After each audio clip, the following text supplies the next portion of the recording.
Dans Matthieu 17, 1, Pierre, Jacques et Jean ont été conduits sur une haute montagne. Or, au chapitre 16 du même évangile, au verset 21 à 23, le Seigneur Jésus dit très clairement à ses disciples que le temps de ses souffrances était venu. On allait se moquer de lui, le fouetter, lui cracher au visage et le tuer. Mais eux ne pouvaient pas comprendre ces choses. Ils se disaient entre eux, pourquoi notre Seigneur doit-il souffrir ainsi? Lui qui a tant d'autorité et de puissance. Animé d'un zèle charnel, Pierre reprit le Seigneur Jésus dans Matthieu 16, 22. À Dieu ne plaise, Seigneur, cela ne t'arrivera pas. Pierre prononça ces paroles avec beaucoup de respect et d'amour.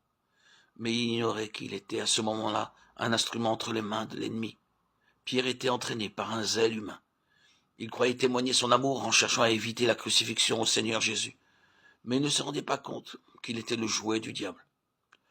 Le Seigneur fut donc contraint de lui dire « Arrière de moi, Satan ». Il se peut que nous agissions quelquefois de la même façon, que nous intervenions avec un zèle humain dans l'œuvre de Dieu.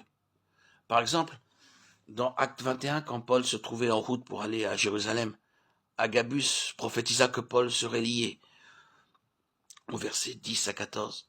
Lorsque ses compagnons entendirent ces paroles, ils se mirent à pleurer et à dire qu'ils ne lui permettront pas de se rendre à Jérusalem.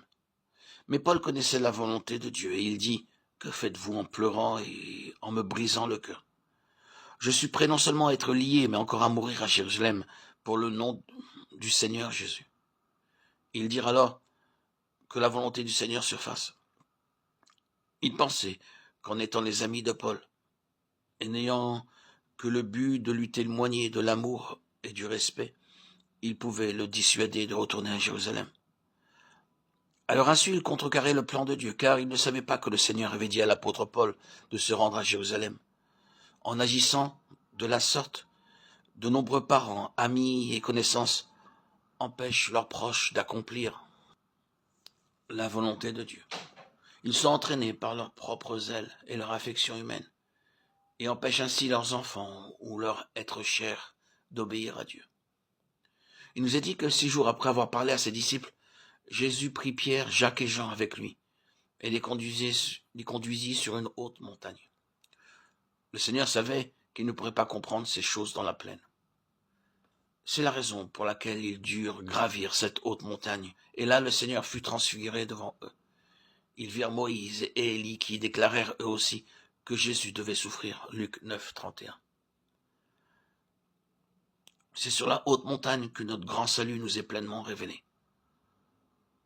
Aussi le prophète Ésaïe dit au chapitre 58, verset 14, « Je te ferai monter sur les hauteurs du pays.